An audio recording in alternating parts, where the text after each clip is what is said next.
That pen, Alan? And I'm set. Yes. Magic. Our recording. We're rolling? Yep. Okay. All right. Phyllis, you want to give us your full name and spell it for us so we got it right for the record? My name is Phyllis Barbara Garlow, Phyllis,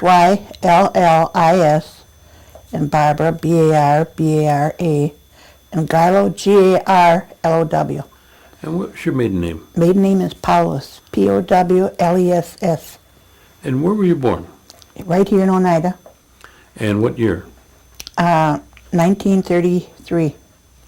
All right. And give us the names of your parents. William and Lucille Powless. And your mother's maiden name? Thomas. All right. Do you remember the names of your grandparents? Yeah, I remember the names of them. Well, my father's side is Alfred and Libby Powless, and then my mother's side is Lily and Wesley Thomas. All right. Do you remember the maiden names of your grandmothers? No, I don't. I think my father's mother was Archiquette, but I don't know I think I do know Skinador. On your Yeah. father's side? No, on my mother's Your side. mother's side. Okay. Her mother. Now, did you have an opportunity to get to know your grandparents at all? Yeah, the Thomas side, well, not my grandfather on my father's side. He was already passed away when I was born. Okay. But I knew the grandmother, Libby Powless. Now, let's talk about her a little bit. Do you know what kind of education she may have had? Yeah, I think she went to Carlisle Indian School. And did she speak Oneida? Yes, she did. And did they have a big family? Yeah, they had a big family. I don't know how many, though. And where were they located in terms of their residence? In Appleton. Appleton. How many children would you say they had, approximately? I think they had about 8 children. 8 children, okay. Yeah. And the grandpa, he played the tuba Oh, in a band in Appleton. in Appleton, huh? Now, did you stay with them at all, or? Nope, I never stayed with him because he was already passed away when I got. With your I grandma? stayed with my grandma. Well, after I was, after all us 5 children were about, I think it was about 8 years old, my parents separated. Oh, So we were went to different homes. And then finally in the end, my 2 grandmas took us and kept us. okay. All right, let's talk about that grandma and grandpa was on your mother's side?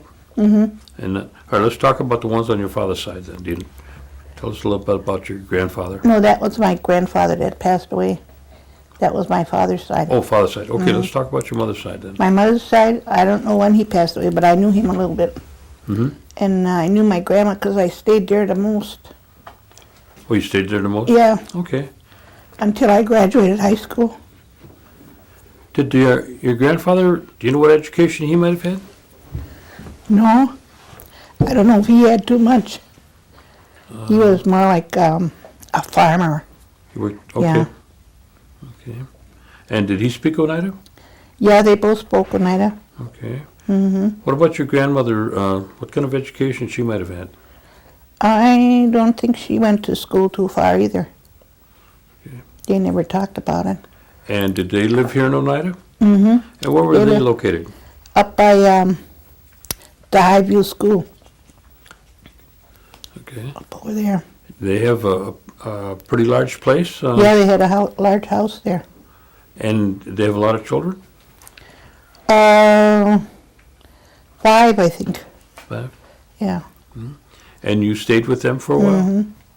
Well, I didn't stay when the children were there. You know, they were all gone. Yeah. But I stayed there afterwards. Okay. And actually, we all stayed with her afterwards, you know. Now, did she have a big garden? No. Did she work in out of the house or mostly at home? She did the bobbin work for Oh, her. she did. Yeah, Oh. and I got her bobbins, Oh, yeah. but I don't know how to do. Oh. Yeah, Do you have any of her work left? yeah, Oh, you do? Oh, well, yeah. we're going to have well, at the last conference, we had some bobbin being showed, bobbin lace. Oh, And we're probably going to be doing that again in October at the Parish Hall. Oh. At part of the history conference, like we did last August. And if you'd like to share some of that, Yeah, I to could put it bring on them display, over. Yeah, we'd really happy if you could do that. Good. maybe I could rig up a pillow. Uh-huh. You know how they always lay Yep. them on a pillow, Yep. but I don't know how to do it. Okay, well, good. But it was good work. But your grandma did that, huh? Yeah, Ah, and my other grandma Paula's, she always crocheted. well, she did. Yeah. Have you got some of her work left? No, I don't have any of her work. Well, I do have her work, yeah. She made me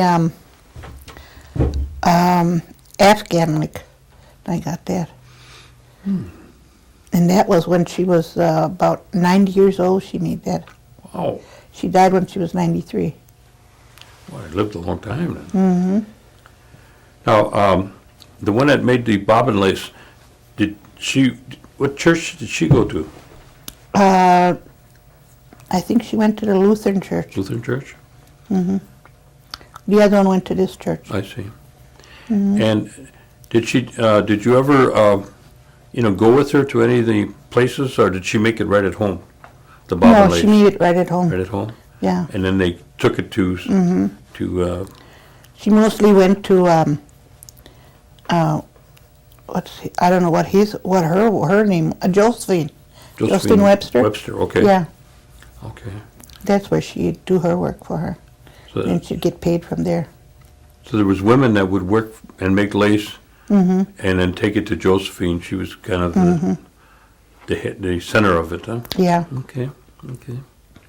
And your grandfather, he was pretty much of a, worked on a farm? Yeah, and they had cows and horses, you know.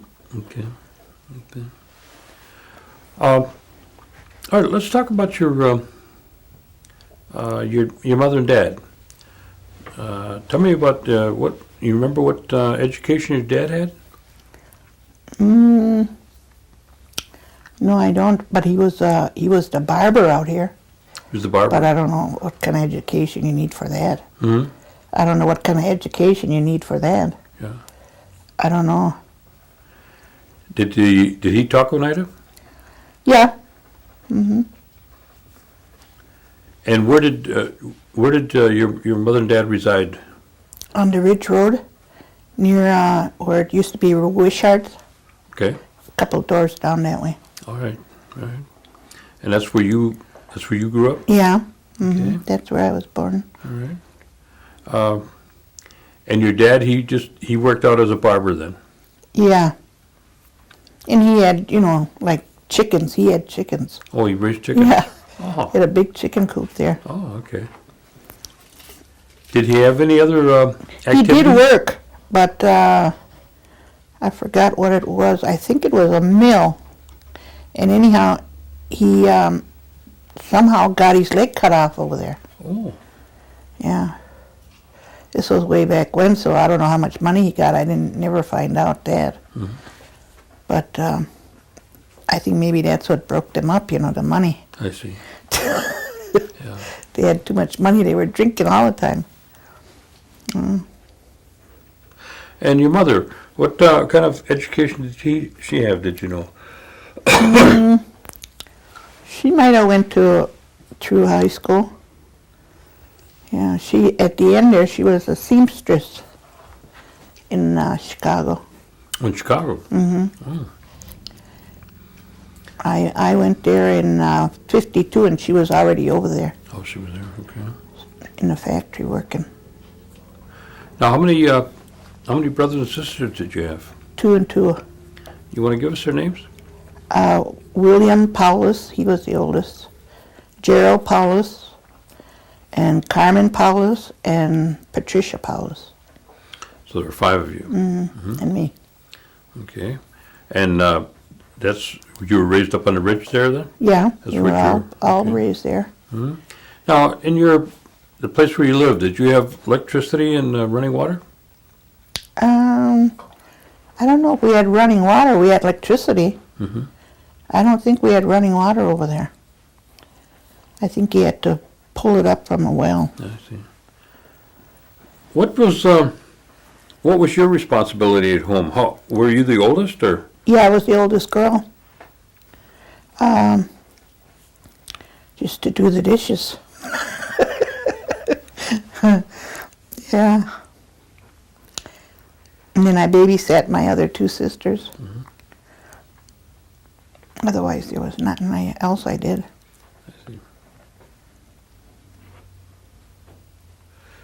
Where did you go to school? I went to a lot of schools. I went to Silver Summit, Highview, and then I went to Green Bay, Whitney School, Washington Junior, and East High. I graduated. Now, what kind of activities did you have when you were younger, in terms of the kids that go out and play? You remember? Jump rope. Jump rope. I remember jump roping and hopscotch.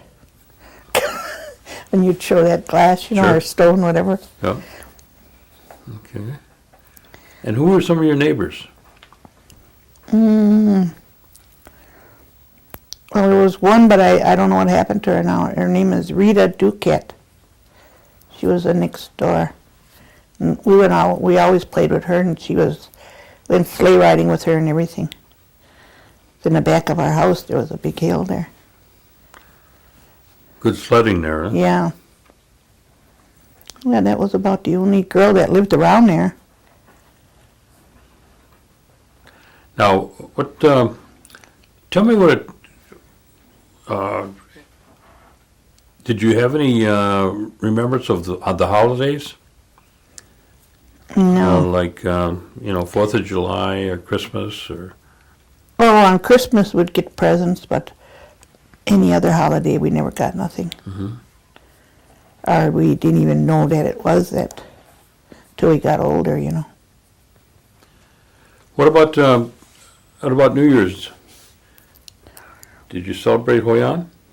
Oh, yeah. Yeah, we went around to the houses and got donuts.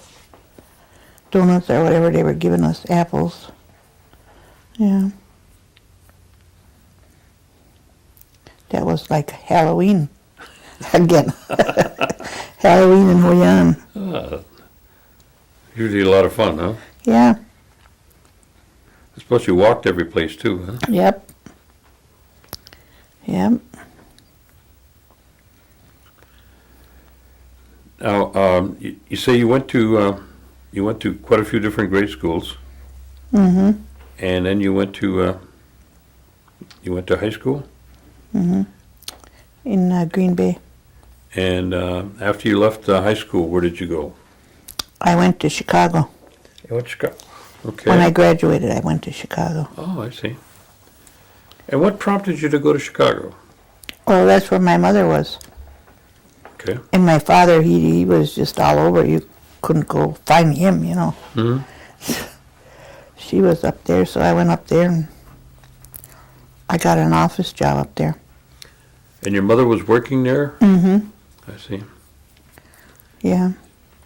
And you went to work in the office? Mm-hmm. Was Woodward Schumacher, name of the company. And how long did you work there?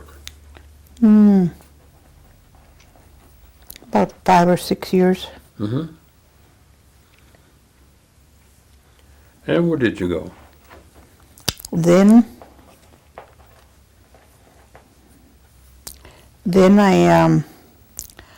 I started cleaning people's houses, the Jewish people, and they paid a lot more than what I even earned at the office. Mm-hmm. So, and then I could have my own hours. I didn't have to be there for 8 hours. Yeah. Did you do that quite a while? Yeah, I did that till, must be over 10 years. Okay.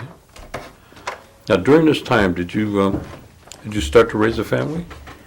No, I only had one child Oh, okay. after I got married. And when did you get married?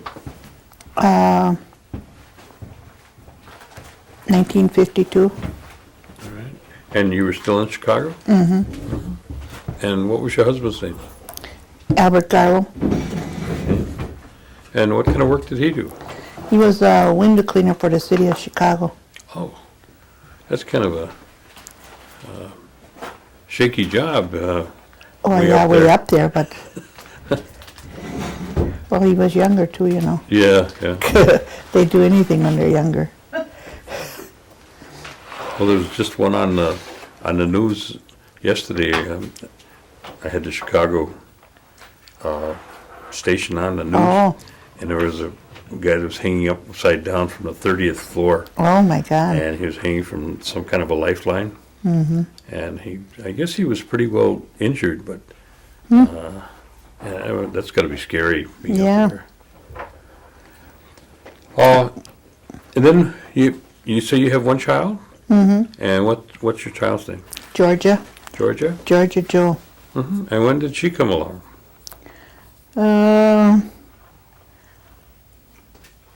51 years ago. 51. It was just her birthday the other day. And did you raise her in Chicago? Yeah. Yeah. Mm-hmm.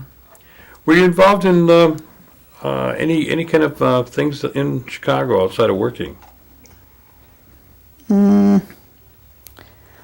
No, you mean in clubs or stuff? Yeah. No. No? Well, you were doing housework then. Yeah, I was doing housework, and in the evenings I was a barmaid. Okay. That kept me pretty busy. And how long did you do those two jobs? Almost 10 years, same thing. I see. When did you get into the craft business? Oh, well, my husband passed away. I was living in Canada then. And so I didn't want to stay there by myself. So I had my friend Ann Skinner, she was here. And she told me to try to get into that. She said, but you should buy a building, or something out here. Mm-hmm. So the building I'm in had a for sale sign on it. So I thought, well, I'll give him a bid on it because it was in the hands of the Small Business Bureau in Madison. So I did. And here a couple of weeks later, I got a letter in Canada. They accepted my bid. What part of Canada were you in? Six Nations Reserve. Oh, Six Nations. Now, how did you get from Six Nations up to... Well, that's what my husband was. Six He was a Nations? Six Nation Oh, he was? Canadian, yeah. What nation did he belong to? Oneida. Oneida. Mm-hmm. Well, is there quite a few Oneidas in Six Nations? Oh, yeah. Mm-hmm. Oh, I didn't know that. I knew there were some, but I didn't know there were... Yeah. I see. And how did you meet your husband? I met him as a barmaid in Chicago. Mm-hmm. And he'd come down there to work from Six Nations. Well, I mean, he was living in Chicago, Okay. So he had that job. Mm-hmm. And finally he said, I'm getting tired of working. I said, well, so am I.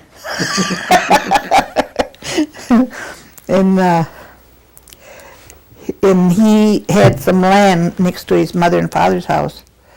So he said, we can go and build a house there. I said, well, if you wanna. So we drew up the plans then, and his brothers built it for us. Oh. We had 4-bedroom house over there. That's a big house. Mm-hmm. So then we moved over there after it was almost finished. About what year was that?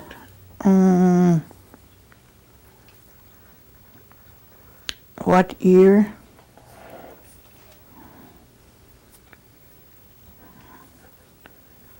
In the 50s or 60s? Yeah. Probably the... Let me look in my little book here. Okay. I can't remember all those dates. Okay.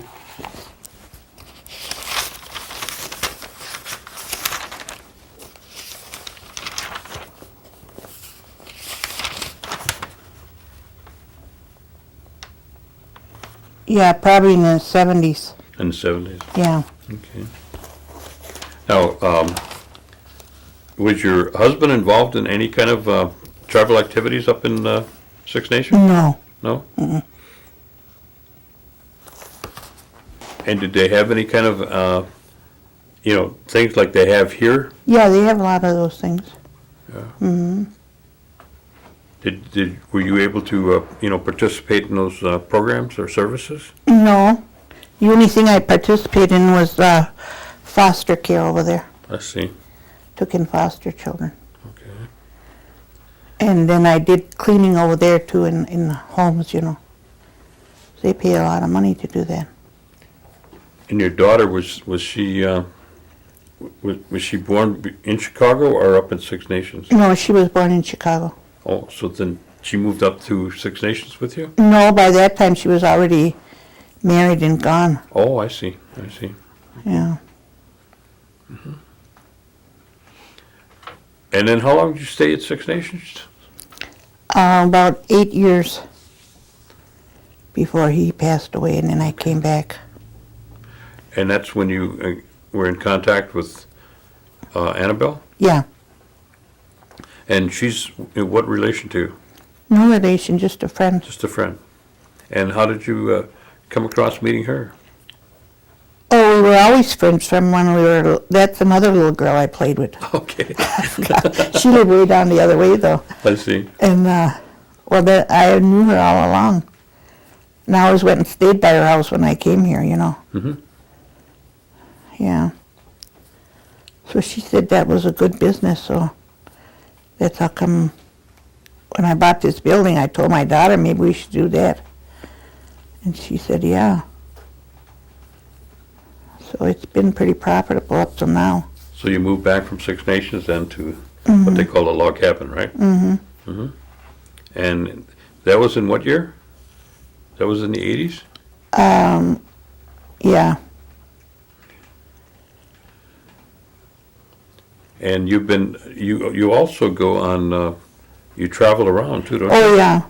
That's what I'm going to do now. I'm not going to have the store open. I'm trying to sell the building now.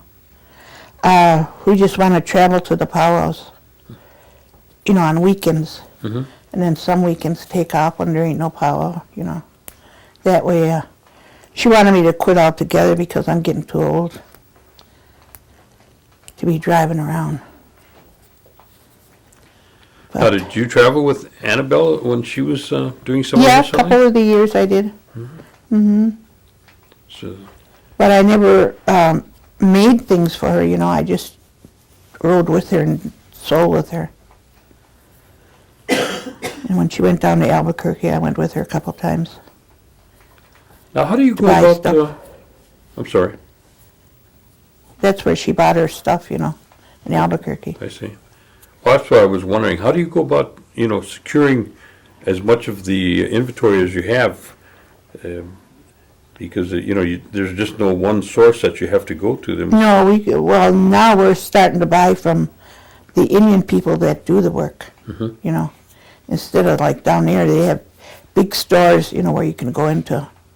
But then you don't know who it's done by, you know. But now I got most of the inventory done by Indians, different tribes. Wherever I go, I buy something. Is there a lot more craft people today than there was when you started? Oh, yeah. A lot more, and a lot more vendors. That's why the powwows aren't that good for vendors anymore, because there's so many. And up at Six Nations, were there a lot of craft people up there? Yeah, there's a lot of craft people up there. Well, in your travels up around Six Nations, did you ever come through the Oneida territory at Southwall? Yeah, we used to go over there. But see, I wasn't into that craft at that time. I see. I only got into it when I came back here. Yeah. Otherwise, I would have been buying everything. Now, your husband, he was an Oneida from Six Nations. Yeah. How big a family did he belong to? Oh, they had about 8 in their family. Uh-huh. Yeah. I think there's only 2 sisters left now. Now, did any of his family participate in like the band council or the No, the other councils that they have there? no. No. And they didn't know how to speak Indian either. You know, the children, I mean, these Oh, I other see. sisters and brothers didn't know how. Where's the best powwow to go to in terms for craft people or for a seller? For seller is the Milwaukee Indian Fest. Oh, Summerfest? Mm-hmm. What about Chicago? And was it at Soldiers Spear? No, it's usually at the UIC Pavilion on Harrison. Mm-hmm. But you still don't make that much money there, but the most money you make is in Milwaukee. I see. Yeah. Have you traveled out east to any of the powwows? Yeah, we've gone east. We've gone as far as New York. And every year I go to Nashville. There's a powwow down there? Yeah, there's powwows in almost every state. Yeah, yeah. Yeah. But that's a good sized one, huh? Yeah, that's a good one, and I like to go over there. Oh. Not that I meet any stars or anything. Well, you could do a little visiting there too. Yeah, Yeah. I'll go see them, you know. Yeah, yeah. What about heading west? Where's some good places to go? Now, west we have not gone. We've only gone as far as Minnesota. I see. Yeah. We try to stay more or less around here and in Michigan. Mm-hmm. Unless I would have a driver, you know. Yeah. But And do you still go down to Albuquerque? not too often. We just, if I need something down there, I send for it. Otherwise, I buy a lot of stuff, you know, from around these Indians. I see. And then I know it's Indian made. Well, if I wanted to get some Oneida baskets that are made by Oneidas, where would I go? Oh, you probably have to go to Southwell. You don't know of anybody around here that's making them? No, there's one woman, she keeps saying she's going to bring some. She's in Tigerton. But she never brings them. I see. So I don't know how. But I don't know if she's Oneida or what, you know. She But is there an are Indian woman. people in Southwell that make baskets, Yeah. huh? Hmm. Okay. What about wood carving? They do that up there in Six Nations. Anything the- around here? I don't know. There's one guy, I think, in Kashina that does it. But I think he's a Canadian, too. Yeah. What about any people that make sweetgrass baskets? Oh, yeah, those are in Canada. But none around here that you know? Not whole sweetgrass. We make porcupine quill baskets. We do that ourselves, I and my daughter. What about do they make anybody make anything out of birch bark? Yeah, that's what it is. It's birch bark underneath, and then you put the quills over the top. Okay. But some people just make the birch bark, and then they put the sweetgrass around the edge, you know, and then a few quills on it. But I and my daughter, we know how to do the whole thing in quills. And I got first place at mine in LCO a couple of years ago. How do you prepare your materials and where do you get it? We just go in the woods and cut the bark off the trees. And the quills? The quills, we pick up the roadkill. You don't go hunting them, huh? No, we don't go hunting them, but you know, you can't get them around here. You got to go like up toward Crivets or someplace, I see. or go toward Black River Falls. Well, how long can they, is there any length of time after they're dead that you can use those, or doesn't it make any difference? No, it doesn't make any difference as long as if they're not all smashed up by the Beat car, up, you know. huh? Yeah. Yeah. Okay. I didn't know if there was a certain time after. Now, I heard a story about the porcupines when if you get the quills get stuck with them, that you shouldn't pull them out. You should cut them off before you pull them out. Do you hear anything like that? Well, we never got stuck with them though. Because they said that when it goes in, there's a ball that that comes out on the end of it, and so when you pull it out, it just causes more pain. And I didn't know if you ran across anything like that. Because if you cut them off, then it kind of lets that pressure out. Mm-hmm. My dad told me that I had a dog that bit, got after a porcupine. He'd come back and his face was just full of them. Oh, And I'd take a pliers and pull them out. And my dad said I shouldn't do that because you kill the dog from the pain. Yeah. So, but you didn't experience anything like that, huh? Yet anyway. no, not yet. We always throw something over it, Uh-huh. And if we're picking it up, we always wear gloves. Okay. I always got a pair in my van. Just in case I run across one. Now, what about beadwork? Well, we both do beadwork, but we don't do enough of it, I mean, we can't keep up with it, with the shows we go to, There's that much demand, huh? Yeah. And I mean, this ain't cheap beadwork. I mean, like the barrettes are $50 and $60, and they're just snapping them up. Now, there's different types of beadwork. I mean, when people look at beadwork, they think of something on a loom, but there's a lot more to it than that, isn't Oh there? yeah, there's peyote stitch, That's like what they do on pens or, something around like, where you want to make the beads go all the way around like. That's called that. Do they have something they call raised beadwork too? Oh yeah. That's coming in now, just lately, I see. And that's good. That, if you got that stuff, you're selling it too fast. So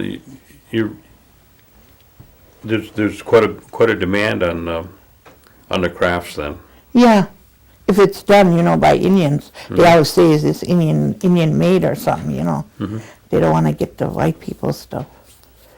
They want to get it Indians. Okay.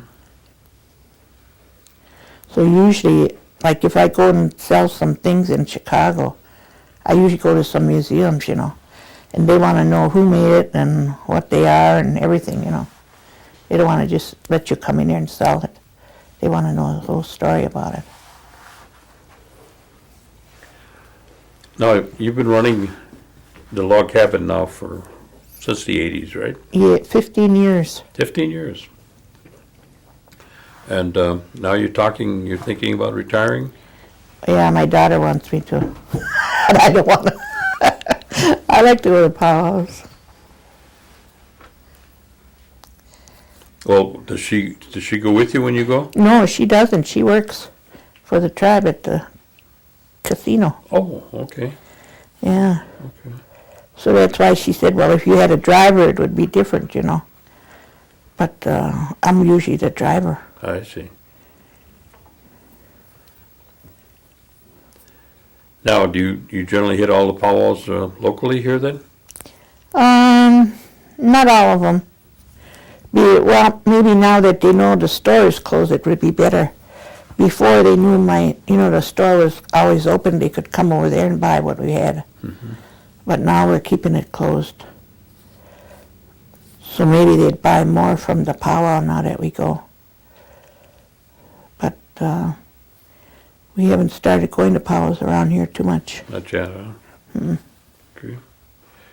And do you have any grandchildren? No grandchildren. No grandchildren. Mhm. Now, what your goal then is to start going to the powwows more so then. Yeah. Yeah. Now, have you Then had during the enough- week I sit home, and do stuff, beadwork or whatever. make crafts? then? Yeah. I see.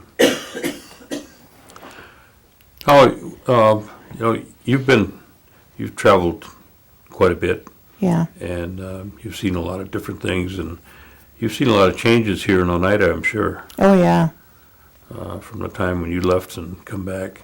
Do you see some things that you experienced that you'd like to see more of, or some changes that you think might be of benefit to the tribe? Well, I don't know, to the tribe if they would do that. I mean, if they would come back and work here, you know, after they go through school. But I think their education is the most important. You know, but if people, you know, they go to school and then they go out to work someplace else, not come back to Oneida. When Oneida's the one that put the bill probably to put them through school, you know. But I think that's what the teenagers should do, is go to school. What about the programs that are going on? Do you get a chance to participate in any of them? Not too many, because I'm gone a lot. I see. And they usually it's on a weekend, you know. Yeah. What about the going over to the casino? Do you get the opportunity to go there at all? Oh yeah, I take the time to go there. What do you play the most over there? I like to do the slots. Oh, the one-arm bandits. huh? Yeah, I see. yeah. Which casino do you like the best? The big one or the one up the hill? Yeah, I like the 54 one. 54? And why is that? I don't know, I seem to win more there Oh, yeah? when I go in there, yeah. Oh, I see. I mean, even if it's just $10, I won, you know. Sure. But I won quite a bit for my share. Take it away from our per capita, huh? Yeah. And what do you think about the per capita? Well, it's good when it comes, but I don't know, I think they should give it out more often. They don't need to give as much, but give it out more often. But then I guess that's twice as much work, you know. Mm-hmm. Yeah. Because now you only get it once a year, you know. Yeah. What kind of recommendations would you give? I know you said the education is important. Is there any other recommendations that you'd want to give to the youth for their future? Well, if they could just realize it, you know, before. I mean, I realize it now, but I did graduate, you know. But some of these children don't graduate. And that's what's holding them back on their jobs, getting a good job, you know. They don't have an education. Mm-hmm.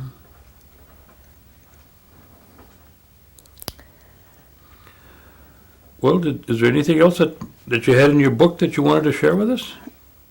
No, my last year of school, I want to say I never missed a day. Well, that's good. Congratulations. Yeah. Yeah. And I had to walk quite far. Well, I was going to From, say, those are tough times then. Yeah. You know where the Paul Pantry is? Yeah. My grandma used to live on that street, on Burner Street there. And I used to have to walk all the way to East High Holy smokes. Ooh, that's a walk. through the winter and everything. Mm. Well, we appreciate you coming down and sharing these stories with us. And again, in a couple of weeks, we'll have a copy made for you and your daughter. Okay. And you can share that with your family, okay? Yes. All right. Well, thank Very you. good. Thank you. Well, let Alan take that